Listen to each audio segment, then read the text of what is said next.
말씀입니다. 스바냐 1장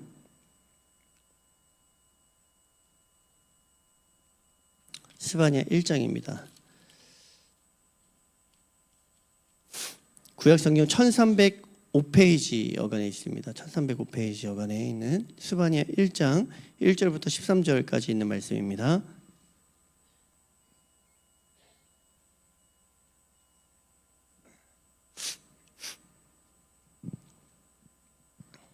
스바냐 1장 1절부터 13절까지 있는 말씀입니다. 우리 말씀을 다 찾으셨으면 한 목소리로 이 말씀을 합독하여서 읽도록 하겠습니다. 아몬의 아들 유다왕 요시아의 시대에 스바냐에게 임한 여호와의 말씀이라. 스바냐는 히스기야의 현손이요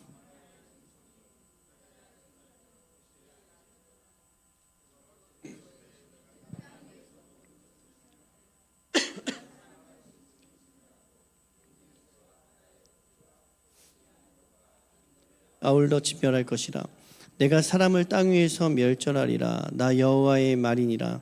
내가 유다와 예루살렘의 모든 주민들 위에 손을 펴서 남아있는 바알을 그곳에서 멸절하며 그 마름이란 이름과 및 그 제사장들을 아울러 멸절하며 또 지붕에서 하늘의 무별에게 경배하는 자들과 경배하며 여호와께 맹세하면서 말감을 가리켜 맹세하는 자들과 여호와를 배반하고 따르지 아니하는 자들과 여호와를 찾지도 아니하며 구하지도 아니한 자들을 멸절하리라. 주 여호와 앞에서 잠잠할지어다. 그가 청할 자들을 구하부활하셨습니다. 여호와의 희생의 날에 내가 방백들과 왕자들과 이방인의 옷을 입은 자들을 벌할 것이며 그날의 문턱을 뛰어넘어서 포악과 거짓을 자기 주인의 집에 채운 자들을 내가 벌하리라. 나 여호와가 말하노라. 그날에 어문에서는 부르짖는 소리가, 제2구역에서는 울음소리가, 작은 산들에서는 무너지는 소리가 일어나리라. 마케스 주민들아, 너희는 슬피 울라. 가나안 백성이 다 패망하고 은을 거래하는 자들이 끊어졌음이니라.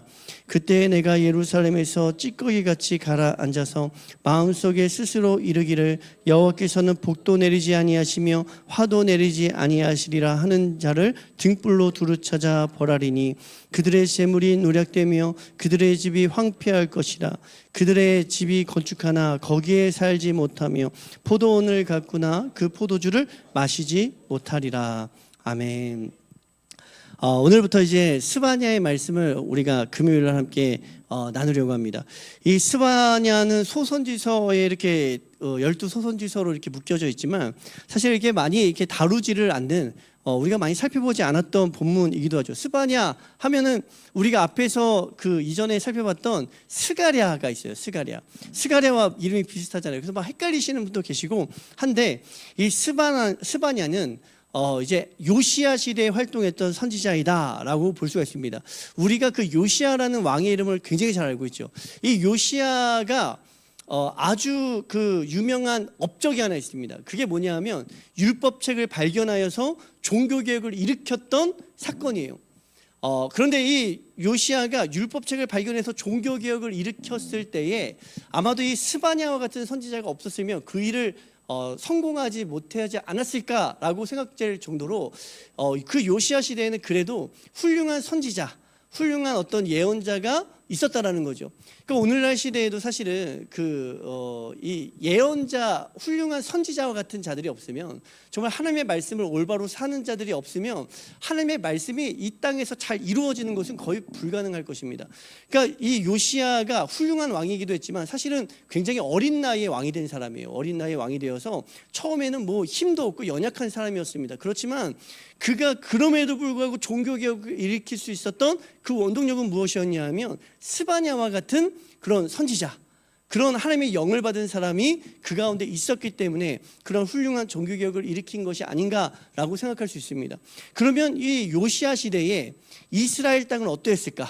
이 유다 땅은 어떠했을까라고 생각할 때에 요시야라는 훌륭한 왕이 있기 때문에 그 유다 땅이 훌륭하게 잘 통치를 받았을 것 같잖아요. 그렇지만 종교개혁 이전까지는 그 땅이 굉장히 이제 하나님의 심판 가운데 놓여질 정도로 하나님의 어떤 엄중한 어떤 심판의 메시지를 들을 정도로 그 땅이 타락했던 땅이었다라는 것을 우리가 생각할 필요성이 있습니다.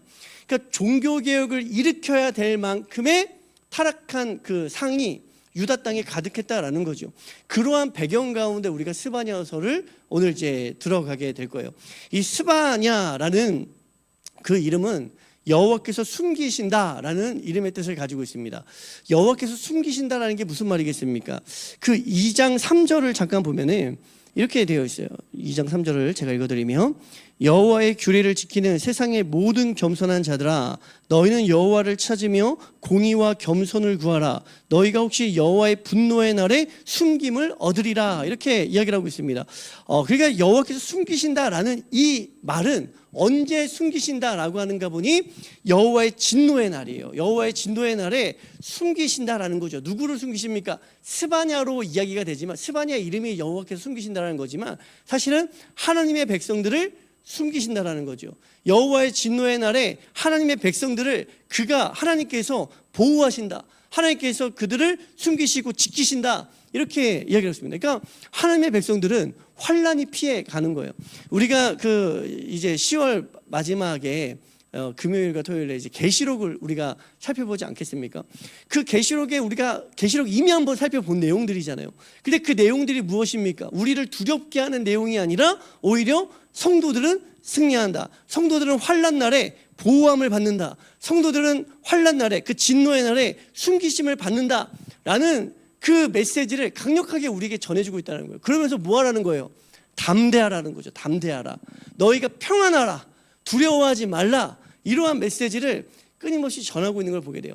그러니까 스바냐서도 그렇지만 계시록과 스바냐, 이 구약과 신약이 다 동일한 이야기를 하고 있습니다. 하나님의 백성들은 두려워할 것이 없다라고 이야기해요. 아무리 그것이 진노의 날이라 할지라도 우리는 두려워해서는 안 되는 거예요. 오히려 무엇을 받아야 됩니까? 하나님의 약속을 믿는다면 평안함을 그 안에서 찾을 수가 있어야 된다는 거죠. 어쨌든 스바냐라는 이름은 여호와께서 숨기신다라는 것입니다. 그래서 진노의 날에 하나님의 백성들은 숨김을 받는다라는 메시지를 이 이름을 통해서도 전해지고 있는 것이죠. 그러면 1절을 보면은 아몬의 아들 유다왕 요시야 시대에 스바냐에게 임한 여호와의 말씀이라 이렇게 이야기하고 있습니다. 이 선지자에게 여호와의 말씀이 이제 전해지고 있는데 스바냐가 누구냐고 할 때에 이 족보가 나옵니다. 스바냐는 히스기야의 현손이요 아마랴의 증손이요 그다랴의 손자요 구시의 아들이었더라라고 이야기해요. 이 스바냐의 아버지가 누구냐면 구시입니다. 구시 9시 구시 네, 농담이고요. 농담이고 구시예요. 구시. 그런데 구시라는 이름을 딱 들으면 이상하잖아요. 그죠? 이게 좀 잘 못 들어본 이름입니다. 그래서 그런지 원래는 이제 다른 그 선지서를 보면은 선지자의 아버지 정도만 이야기가 돼요. 아니면은 그 할아버지 정도까지만 조금 이야기가 됩니다. 그런데 이 스바냐는 그 앞에 있는 사람들을 보시면 한 4명이 이야기가 되죠.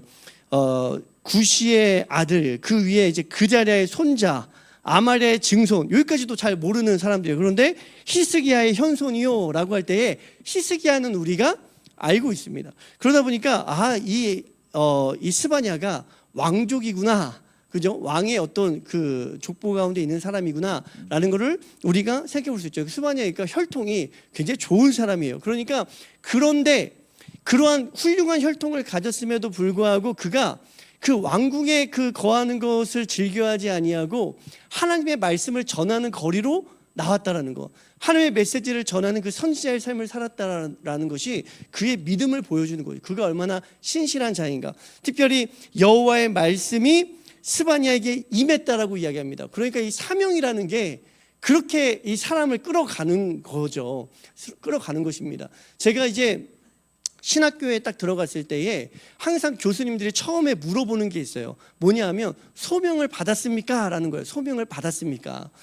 그 소명을 받았는지 사실 모르잖아요. 그렇죠? 소명을 받았는지 모릅니다. 내가 이 소명 가운데 정말 왔는가, 아니면 정말 뭔가 이 환경에 휩쓸려서 왔는가, 아니면 그냥 누가 가라 그래서 왔는가 잘 모르는 거예요. 그렇지만 이 소명을 받은 사람은요, 여호와의 말씀이 임하여서 이 스바냐가 자신이 가지고 있던 궁궐이나 자신의 어떤 그 환경들을 떠나서 하나님의 말씀을 전하는 그 길거리에 나와서 주의 말씀을 전했던 것 같이, 이 소명이 있는 자들은 그러한 것들을 이제 받고 주의 말씀이 이끌리는 곳으로 나아가는 그 마음, 그 열정, 그 성령이 우리를 이끌어 가시는 그 이끄심을 우리가 느낄 수가 있다는 거죠. 우리가 그걸 알 수가 있다는 거예요. 하나님의 말씀이 나를 이끌어가고 하나님의 말씀이 막 내 안에서 이렇게 불붙듯이 일어난다 하잖아요. 불붙듯이 일어난다. 그런 불붙듯 일어나는 그 마음들이 우리를 이끌어가는 그러한 것들이 마치 소명처럼 우리 가운데 있는 그런 순간들이 있죠. 그러니까 그것이 우리에게 어떻게 보면 사명이라고 볼 수가 있습니다. 오늘 이 소명이라는 것이 단순히 목회자에만 있는 것이 아닐 거예요. 아마 성도님들 가운데에서도 그런 어떤 말씀을 전하는 그 소명이 아닐지라도 내가 교회를 위해서 또는 가정을 위해서 내가 복음을 전하는 것을 위해서 또는 여호와의 영광을 위해서 뭔가 하고 싶은 마음들이 불일 듯이 일어나는 경우가 있잖아요. 그것이 바로 우리의 사명이 아닐까 그렇게 생각을 하게 됩니다. 제가 아는 목사님이 이런 얘기를 하셨어요. 많이 들어보셨던 이야기일 텐데 이렇게 교회에 가다가 쓰레기가 이렇게 보인대요. 그러면 그거 누가 주울까라고 할 때에 그거 본 사람이 주어야 된다. 그것이 바로 그 사람의 사명이다. 어떤 목사님이 이렇게 이야기하셨습니다. 그러니까 그거를 보고 내 마음에 뭔가 그것을 행하고자 하는 마음들이 있다라고 한다면, 그것이 주님의 영광을 위하는 것이라고 한다면 바로 그것이 우리의 사명이 아닐까 그런 생각을 하게 되는 거죠. 그러니까 스바냐가 히스기야의 어떤 왕족의 이름을 가지고 있음에도 불구하고 그가 길거리에 나아갈 수밖에 없었던 것, 선지자의 메시지를 가지고 이 복음을 전하는 그 발걸음으로 향하여 나아갈 수밖에 없었던 것은 여호와의 말씀이 그에게 있었기 때문이다라는 거예요. 그렇기 때문에 이 세상이 주는 안위나 그냥 이 세상이 주는 평안, 그 어떤 안전이나 이런 것들을 이제 걷어차고 하나님의 말씀을 향해 나아갈 수 있었다라는 거죠. 그래서 2절에 보니까 여호와의 말씀이 전해집니다. 무엇을 전해지는가 하니 여호와께서 이르시되 내가 땅 위에서 모든 것을 진멸하리라, 이렇게 이야기를 하고 있어요. 땅에 있는 그 위에 있는 모든 것들을 내가 제거할 것이다 라고 이야기를 하고 있습니다. 그러니까 이 메시지는 심판의 메시지죠. 분명히 심판의 메시지입니다. 어느 때까지 이제 말씀하시는가 하니 3절에 보니까 내가 사람과 짐승을 진멸하고 공중의 새와 바다의 고기와 거치게 하는 것과 악인들을 아울러 진멸할 것이라. 내가 사람을 땅 위에서 멸절하리라. 나 여호와의 말이니라. 이렇게 이야기를 하고 있어요. 이 3절의 메시지가 굉장히 어떤 의미를 가지고 있어요. 왜냐하면 이 진멸하다라는 단어가 아셉이라는 단어를 쓰고 있습니다. 근데 이 아셉이라는 단어가 진멸하다라고도 될 수 있지만 이 모으다, 추수하다 이렇게 번역이 돼요. 그러니까 이게 왜 무슨 관련이 있습니까? 라고 할 때 우리가 추수할 때 어떻게 하죠? 이 곡식들을 막 모으잖아요. 모아서 잘라내죠. 잘라내서 이제 거두어 드립니다. 그러니까 이게 모으다, 그리고 잘라내다, 추수하다, 이것이 이제 사람한테 하면 어떻게 됩니까? 진멸하다가 되는 거예요. 진멸하다. 이러한 이제 메시지를 가지고 있어요. 그렇기 때문에 어떻게 보면은 사람과 짐승을 진멸하시는데 어떻게 진멸하시는가 하니 먼저 모으시는 거예요. 이렇게 모으시는 겁니다. 모으셔서 진멸하는 것입니다. 하늘의 새와 바다의 물고기를 또한 모으셔서 진멸하세요. 그리고 내가 이 폐허가 되게 할 것인데 악인들을 폐허가 되게 할 것이고 내가 사람을 또한 잘라낼 것이다, 추수할 것이다 라고 이야기를 하고 있습니다. 이 메시지를 3절을 잘 보면요, 이게 이 창세기 1장에 하나님께서 창조하셨던 그 순서를 역으로 돌리고 있습니다. 하나님의 창조의 순서는 물고기와 새와 동물과 사람 순으로 이렇게 창조가 되죠. 그런데 오늘 심판의 순서를 보십시오. 어떻게 심판이 됩니까? 심판의 순서는 사람과 동물과 새와 물고기, 이렇게 이야기가 되고 있다는 거예요. 그래서 내가 사람과 짐승을 모아서 진멸하고 공중의 새와 바다의 고기와 그러한 것들을 모아서 진멸할 것이다. 이렇게 이야기하죠. 이 창조의 순서를 역으로 심판의 순서로 이야기하는 것도 그런데, 우리가 그 창세기에서 하나님께서 사람에게 복을 주시면서 말씀하시는 것이 있습니다. 그게 뭐냐면 너희가 생육하고 번성하여 땅에 충만하라, 이렇게 이야기하잖아요. 땅에 충만하라는 게 뭐냐면 땅으로 이렇게 번성하라, 흩어져라 라는 이야기를 하고 있어요. 근데 오늘 심판에서는 하나님께서 흩어져 있는 그 백성들을 다시 모으시는 거예요. 그죠? 모으셔서 진멸하십니다. 그러니까 이 창조의 그 복을 완전히 거두어 가시는 그 심판을 이야기하고 있어요. 그러니까 하나님께서 이 땅이 얼마나 악하는지 하나님께서 주셨던 그 복을 완전히 거두어 가신다는 거죠. 이 창조 시에 사람에게 주셨던, 이 땅에게 주셨던 그 창조의 복, 에덴의 복을 완전히 거두어 가신다, 모으셔서 추수하여 진멸하신다, 이렇게 이야기를 하고 있습니다. 그러면서 4절에서는 내가 유다와 예루살렘의 모든 주민들 위에 손을 펴서 남아있는 바알을 그곳에서 멸절하며 그마림이란 이름과 및 그 제사장들을 아울러 멸절하며, 이렇게 되어 있습니다. 이들이 왜 심판을 받는가라고 할 때에 이들이 그 바알의 어떤 그 우상을 섬기는 것, 그리고 그마림의 이름이라고 이제 되어 있습니다. 이 그마림이라는 거는 그 이방 제사장들을 이야기하는 거예요. 그러니까 이 바알과 이방 제사장들이라고 하면은 결국에는 우상 숭배에 대한 이야기를 하고 있습니다. 우상 숭배에 대한 이야기. 우상 숭배에 대한 죄악들 때문에 그들을 이 제사장들과 함께 이 멸절할 것이다, 이렇게 이야기를 하고 있는 것이죠. 그러니까 유다 백성들이 단순히 하나님만을 섬긴 것이 아니라는 거예요. 그들이 그 땅에서 다른 신을 섬겼다, 다른 주인을 섬겼다라고 이야기하죠. 우리가 성경에서 바알이라는 이름이 굉장히 이게 대표적으로 우상의 이름으로 많이 나옵니다. 이 바알이라는 이름은 그 뜻을 보면은 주인이라는 뜻을 가지고 있어요. 그러니까 이건 단순히 이 바알의 신만을 이야기하는, 신을 섬기는 그 신상만을 이야기하는 것이 아니라 그들이 주인으로 섬기는 그 모든 걸 이야기하겠죠.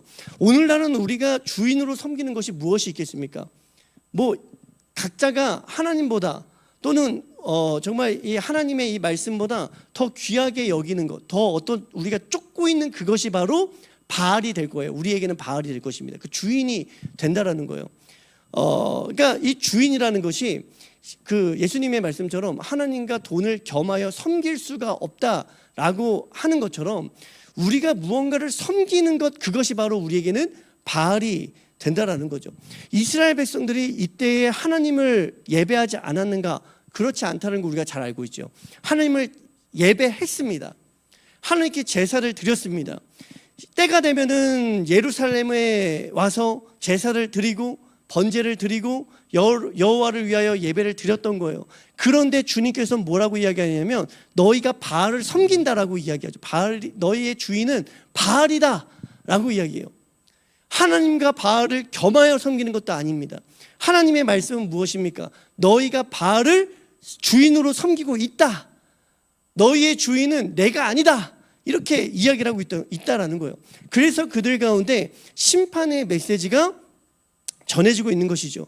그래서 5절에 그 이야기를 하고 있는 거예요. 또 지붕에서 하늘의 무별에게 경배하는 자들과 경배하며 여호와께 맹세하면서 말감을 가리켜 맹세하는 자들이다, 이렇게 이야기합니다. 하늘의 큰 별을 위해서 지붕 위에 엎드려 절하는 자들이다라고 이야기합니다. 그러니까 이 별을 보면서 그 이제 예언이나 점괘를 치는 자들을 의미하겠죠. 근데 이 뒤에 있는 말씀도 굉장히 의미가 있잖아요. 왜냐하면 여호와께 맹세하면서 말감을 가리켜 맹세하는 자들이다라고 이야기를 하고 있어요. 근데 이걸 원어로 보면요, 여호와를 향해서 맹세하면서 말감 안에서 맹세하는 자들이다라고 이야기합니다. 그러니까 그들의 모습은 어떻습니까? 여호와를 향해 있는 거예요. 그들의 이 방향은 여호와께 예배하고 있는 것입니다. 모습은. 그런데 그들의 삶은 누구 안에 있는 것입니까? 말감 안에 있는 자들이다, 이렇게 이야기하고 있어요. 그러니까 그것을 하나님께서 예배로 받지 않으신다라는 거예요. 그것을 하나님께서 제사로 받지 않으신다라는 거죠. 그러니까 그들은 겉으로는 여호와를 예배하는 것 같습니다. 여호와를 향해 있는 것 같아요. 그렇지만 실상 그들의 삶은 말감 안에 있다. 말감 안에서 너희가 살고 있다. 그러니까 그것은 하나님을 주인으로 섬기는 것이 아니라 말감을 주인으로 섬기는 것이다. 이렇게 말씀을 하고 있죠.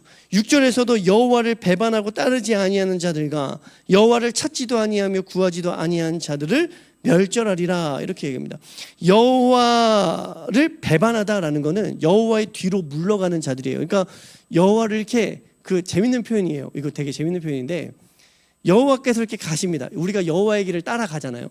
따라갑니다. 여호와께서 앞장서서 가시는 거예요. 내가 그 뒤를 따라갑니다. 그런데 어느 순간 어떤 일이 벌어집니까? 여호와께서 앞장서서 가는데 내가 슬금슬금 뒤로 가는 거예요. 뒤로 가서 다른 곳을 향해 나아가는 거죠. 그것이 바로 우상 숭배와 같은 것이다 라고 이야기를 하고 있어요. 그러니까 여호와를 쫓아가면 여호와를 끝없이 향해 나아가야 될 텐데, 그들이 어느 순간 그들의 삶을 슬금슬금 되돌린다라는 거예요. 그들의 방향을 슬금슬금 되돌려서 주님으로부터 멀어지며 살아간다라는 거죠. 그런 자들에게 무엇이 임하는가라고 할 때에 7절에 이제는 여호와의 심판의 메시지가 선포가 됩니다. 주 여호와 앞에서 잠잠할지어다. 이는 여호와의 날이 가까웠으므로 여호와께서 희생을 준비하고 그가 청할 자들을 구별하셨음이니라. 여호와 앞에서 잠잠하라. 그 여호와의 날이 멀지 않았다라고 이야기를 해요. 그런데 여기서 여호와께서 희생을 준비하고라고 이야기합니다. 여호와께서 희생을 준비하다는 게 무슨 말인가라고 할 때에, 여호와께서 그 희생 제사 있잖아요. 희생 제사를 준비하신다라는 거예요. 그러면 희생 제사를 준비하실 때에 뭐가 필요하죠? 희생 제사를 드리려면 제물이 필요하죠. 이 제물은 누가 될까요? 그죠? 사람이 돼요. 사람. 그 악인들이, 이 심판받는 자들이 제물이 된다라는 거예요. 그러니까 1차적으로 지금 여호와께서 준비하시는 희생 제사 위에, 제단 위에 누가 올라갑니까? 유다 백성들이 올라갈 것이다 라고 이야기해요. 그런데 그냥 유다 백성들만 올라가고 끝나는 것이 아니라 이 뒤에 뭐가 이야기하는가 하니, 그가 청할 자들을 구별하셨다라고 이야기합니다. 그가 청할 자들을 구별하셨다. 이 청하다라는 게 이 부른다라는 거예요. 그가 부르는 자들을, 이렇게 선별하여 부르는 자들을 오게 하신다. 희생 제사에 참여하게 하신다라는 거예요. 그러면 이들은 누군가라고 할 때에 이 뒤에서 8절이죠.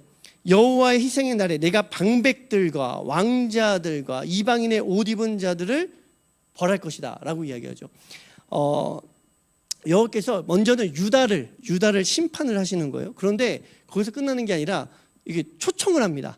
누구를 초청을 하는가 하니, 그 이방인들을 초청을 하는 거예요. 초청을 해서 뭘 하냐면, 이게 제사가요, 만약에 이게 화목제라고 하면 아마 이들을 초청해서 음식을 나눠 먹었을 거예요. 그죠? 화목제는 우리가 다 음식을 나눠 먹는 거, 잔치가 벌어지는 거잖아요. 근데 화목제가 아닌데 초청을 합니다. 왜 초청을 하실까라고 볼 때에, 이들을 또한 벌하리라.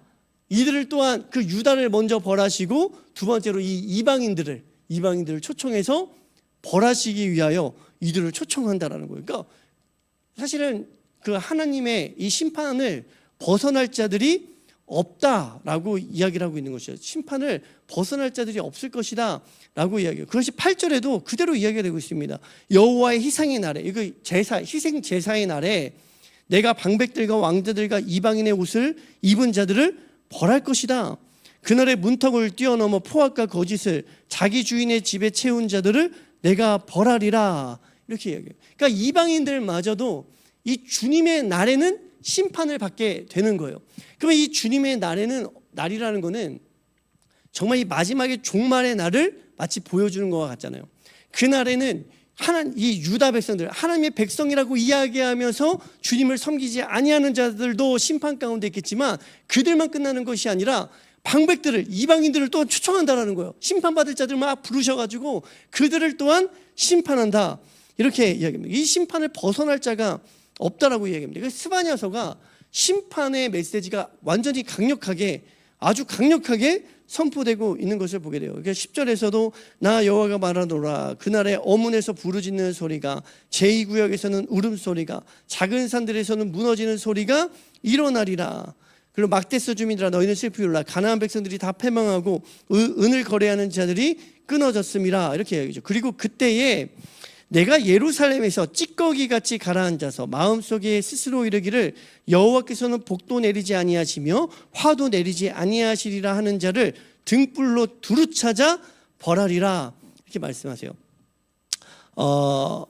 이 12절에 있는 말씀은요, 여기 보면 찌꺼기라고 이제 이야기가 되고 있습니다. 찌꺼기같이 가라앉아서, 예루살렘에서 찌꺼기같이 가라앉은 자들을 이야기하고 있어요. 그런데 이 찌꺼기같이 가라앉다라는 말이 무슨 말이냐면요, 찌꺼기 위에서 굳어버렸다라는 거예요. 굳어버렸다, 말라버렸다, 응고되었다, 완전히 이렇게 굳어버린 자들을 이야기하고 있습니다. 근데 이 굳어버린 자들이 뭐라고 이야기하는가 하니, 여호와는 복도 내리지 않고 화도 내리지 않는다라고 마음에서 말하는 자들이 굳어버린 자들이다라고 이야기해요. 그러니까 마음이 굳은 자들은요, 하나님의 역사를 기대하지 않습니다. 마음이 굳은 자들은 하나님께서 일하실 것을 기대하지 않는 거예요. 하나님이 없다 생각하는 거죠. 하나님께서는 복도 내리지 아니하고 화도 내리지 아니한다. 그러니까 하나님은 일하지 않는다, 이렇게 생각을 하는 거예요. 근데 이들이 여호와를 예배하지 않습니까? 예배하는 거예요. 여호와께 제사를 드리지 않습니까? 제사를 드리는 거예요. 근데 그들의 마음이 어떻다라는 거죠? 굳어버려서, 응고되어서, 그래서 하나님의 역사를 기대하지 아니하는 자들이 되어버렸다라고 이야기하고 있습니다. 이 스바냐서는 앞에서도 이야기했지만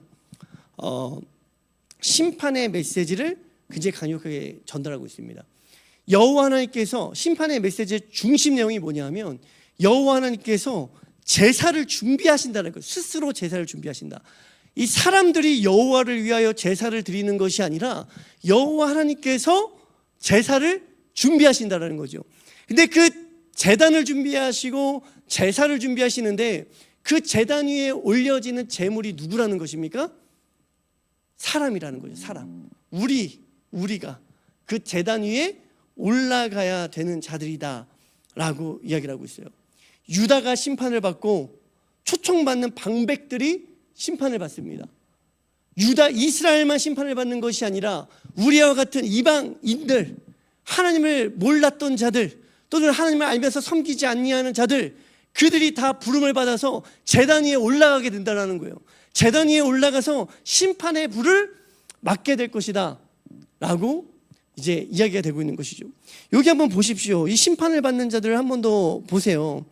8절이죠. 8절에서 방백들과 왕자들과 이방인의 옷을 입은 자들, 그날의 문턱을 뛰어넘는다라는 것은 이렇게 그 교만하여 난리치는 자들입니다. 교만한 자들, 포악과 거짓을 자기 주인의 집에 채운 자들, 포악과 거짓, 교만함, 어문에서 부르짖는 소리가 일어난다. 이 시장, 어문은 시장인데 그 수산시장입니다. 수산시장인데 거기에서 남들의 것을 막 빼앗아서 자기의 주머니를 채우니까 부르짖는 소리가 나는, 거기에 대해서 하나님께서 심판하신다, 이렇게 이야기합니다. 여기서 우리가 자유로울 수 있습니까? 이 심판은 우리가 피해갈 수 있을까요? 문턱을 뛰어넘어서 교만함, 포악함, 거짓, 그것을 자기의 주인의 집에 채운 자들, 그러한 자들은 심판의 제단 위에 올라갈 것이다 라고 이야기해요. 여기서 우리가 자유로울 수 있습니까? 자유로울 수 없죠.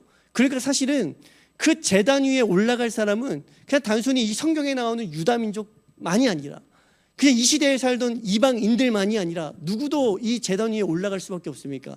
우리도 이 제단 위에 올라갈 수밖에 없다라는 거예요.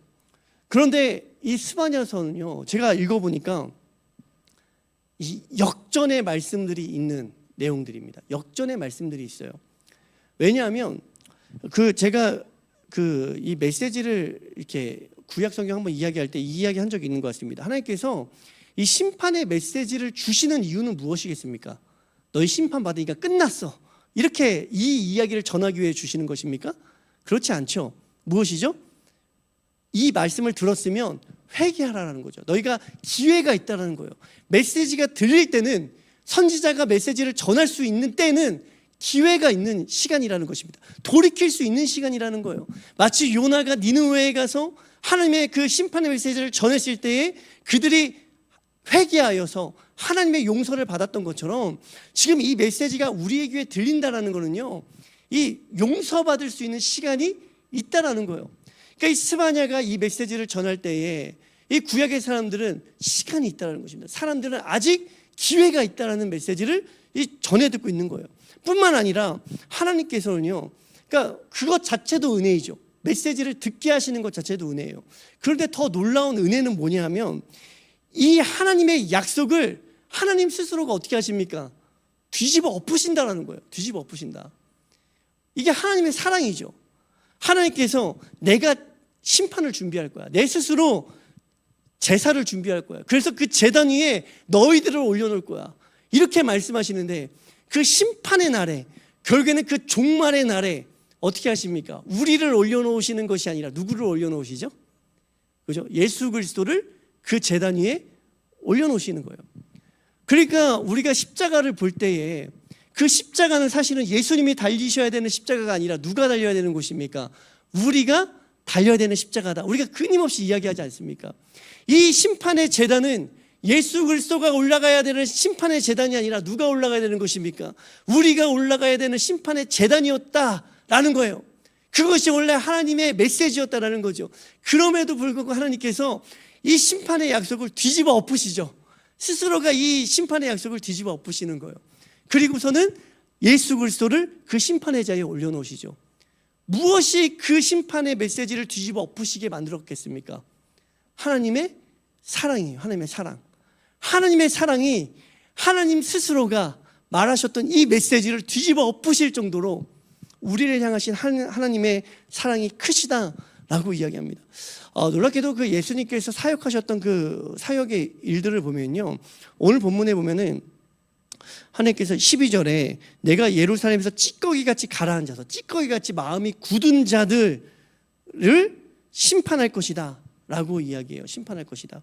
근데 예수님께서 오셔서 행하신 사역들을 보면요, 이 완악한 자들, 마음이 굳은 자들의 마음을 부셔뜨리는 사역들을 하셨습니다. 바리새인들의 마음을 부셔뜨리죠. 그들을 하나님을 알지 못하고 교만하였던 자들의 마음들을 막 부셔뜨리는 사역들을 하시는 거예요. 특별히 우리가 마태복음 13장에서 씨 뿌리는 자의 비유를 잘 알고 있습니다.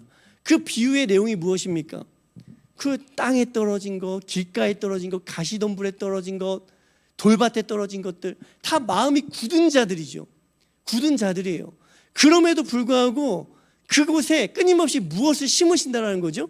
씨앗을 심으신다라는 거예요. 여호와 하나님께서 끊임없이 그 밭에, 그 굳어버린 마음밭에 씨앗을 심으신다라는 거죠. 그래서 결국에는 그 씨앗이 심겨지고 뿌리를 내려서 열매를 맺게 하시는 거예요. 그것이 예수 그리스도의 사역 가운데 나타나게 된다라는 거예요. 이 13절 마지막으로 한번 다 같이 읽어볼까요? 시작. 그들의 재물이 노략되며 그들의 집이 황폐할 것이라. 그들이 집을 건축하나 거기에 살지 못하며 포도원을 가꾸나 그 포도주를 마시지 못하리라. 여기 보면 심판받을 자들이 당할 그 현상들, 그 심판의 결과가 뭐냐면 재물을 빼앗길 것이다 라고 이야기합니다. 집도 황폐하게 될 것이다. 집을 세우지만 거기에 거하지 못하게 될 것이다. 포도나무를 심겠지만 마시지 못하게 될 것이다 라고 이야기해요. 그런데 이것을 완전히 또한 역전시켜 버리시잖아요. 하나님의 그 은혜를 우리에게 주시지요. 하나님의 집을 세우십니다. 교회를 세우시는 거예요. 그리고 우리를 그곳으로 끌어들이십니다. 거기 거하지 못하는 것이 아니라 그곳으로 거할 수 있는 자리로 우리를 막 끌어들이시는 거예요. 포도나무의 열매를 마시지 못하게 하시는 것이 아니라 예수님 스스로가 포도나무가 되셔서 그 포도나무에서 나오는 진액의 열매, 그 진액의 그 영양수를, 생명수를 우리 가운데 마시게 하신다라는 거죠. 그것이 주님께서 심판받을 만한 자에게 주시는 그 역전의 은혜라고 볼 수가 있어요. 오늘 이 메시지는 결국에는 우리는 사실은 심판받을 만한 자라는 것을 우리에게 알려주고 있어요. 우리가 이 제단 위에 올라갈 자라는 것을 분명히 알려주고 있죠. 그럼에도 불구하고 우리가 이 자리에서 주님의 은혜를 구하고 주님의 은혜를 받고 주님의 은혜를 또한 소망할 수 있는 이유는 무엇입니까? 무엇이죠? 주님께서 우리를 사랑하시기 때문이에요. 그런데 얼만큼 사랑하시는가? 하나님 스스로가 자기의 이 선언을 뒤집어 엎으실 정도로 우리를 사랑하신다 말씀하십니다. 혹시라도 오늘 이제 기도하는 자리에 나왔습니다. 우리의 연약한 심령은요, 우리의 마음의 어떤 사단은 항상 우리를 정죄하잖아요. 무엇으로 정죄합니까? 너는 자격이 없어. 너가 이 앞에 예배드리기 전까지 그렇게 죄를 졌는데 이 시간에 잠깐 앞에 나와서 주님 앞에 기도를 드린다고 주님의 은혜를 받을 것 같아? 이러한 정죄를 하죠, 사단이. 우리의 마음 가운데 그렇게 우리의 마음을 막 흔들어대죠. 내가 마음을 막 굳게 만드는 거예요. 내가 이 시간에 기도한들 무슨 응답이 있겠는가? 내가 이 시간에 주님을 찾는들 하나님께서 내가 지금까지 그렇게 연약하게 살았는데 내가 잠깐 기도한들 무슨 은혜를 받겠는가? 이런 마음을 이렇게 굳어버리게 만드는 그러한 유혹들을 한다라는 거예요. 그렇지만 이 말씀은 뭐라고 이야기합니까? 굳어버린 마음들을 주님께서 부셔버리신다는 거죠. 부셔버리셔서 은혜를 주신다는 거예요. 하나님의 사랑은 그 굳어버린 자들에게도 그 굳어버린 마음들을 녹이셔서 은혜를 베푸시는 사랑이시다라고 이야기합니다. 죽음도 사망도 그 어떤 것도 하나님의 사랑에서 우리를 끊어낼 수가 없다라고 분명히 이야기를 하고 있어요. 오늘 이 말씀을 통해서 이 말씀을 붙잡고 기도하실 수 있기를 소망합니다. 주님께서 심판의 메시지만 이 안에 나와 있잖아요. 그런데 주님께서 여기 보면은 이 복도 내리지 아니하시며 화도 내리지 아니하시리라, 이렇게 마음이 굳은 자들이 마음속으로 이야기하니까, 그래? 내가 화도 내리지 못한다고? 그럼 내가 화를 내려줄게 하고 심판의 메시지를 전하는 것이죠. 그럼 반대로 생각하면 주님께서 화도 내리실 수 있다라고 한다면 무엇도 주실 수 있는 분입니까? 복도 주실 수 있는 분이세요. 우리가 그 하나님을 믿으시고, 주님, 내가 내 지금 상황들, 환경들, 그 모든 연약함들에서 구원을 받고 이 모든 것에서 응답을 받을 수 있는 유일한 길은 주님밖에 없습니다. 주님밖에 없습니다. 나의 완고한 마음들을 부셔뜨리시고 주님의 놀라운 복을 이 시간 가운데 허락하여 주시옵소서. 주님은 정말로 복을 주실 수 있는 분입니다. 주님은 정말로 은혜를 주실 수 있는 분입니다. 그렇게 선포하시고 주님을 간절히 찾으셔서 놀라운 은혜를 경험하고 체험할 수 있는 오늘 기도의 시간이 될 수 있기를 주님의 이름으로 축원드립니다. 아멘. 기도하겠습니다. 사랑의 하나님, 감사합니다. 우리가 주님의 은혜와 주님의 사랑을 붙잡고 기대하며 나아가